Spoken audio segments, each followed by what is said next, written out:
എല്ലാവർക്കും നമസ്കാരം. ഇന്നൊരു ചീരയിട്ട് ഒരു കറി ഉണ്ടാക്കാൻ പോകുന്നു. ഇതാണ് ചീര. കണ്ട, ഇതിന് പ്രഷർ ചീര, മലേഷ്യൻ ചീര, മദ്രാസ് ചീര എന്നൊക്കെ പേരുണ്ട്. ഇന്ന് കുട്ടികൾക്ക് സ്കൂളില്ല. അന്ന് ജില്ലാ കളക്ടർ തൃശ്ശൂർ ജില്ലക്ക് അവധി പ്രഖ്യാപിച്ചിട്ടുണ്ട് മഴയായിട്ട്. അപ്പോൾ ഞാനും കുട്ടികളും കൂടെ പോയിട്ട് പറമ്പിൽ പോയിട്ട് എടുത്തു കൊടുന്നതാണ്.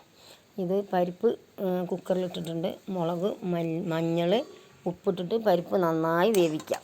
എന്നിട്ട് ഈ ചീര ചെറുതാക്കി അരിഞ്ഞ് പരിപ്പ് വെന്തതിന് ശേഷം ചീര ഒരൊറ്റ വിസിലിട്ടടിക്കുക. എന്നിട്ട് നാളികേരം ചിരകി ചെറിയ ഉള്ളിയും കൂട്ടിയിട്ട് അരച്ച് നന്നായി അരച്ചിട്ട് ഇതിൽ ഒഴിക്കുക. അധികം കറി വേണ്ട, ഒരു കുറുകിയ ഒരു കറി വേണം. എന്നിട്ട് നന്നായി വെളിച്ചെണ്ണയിൽ കടുകിടുക, പിന്നെ ചുവന്ന മുളക് പൊട്ടിക്കുക. അങ്ങനെ കൂട്ടാനുണ്ടാക്കുക. അപ്പോൾ നല്ല ടേസ്റ്റാണ്.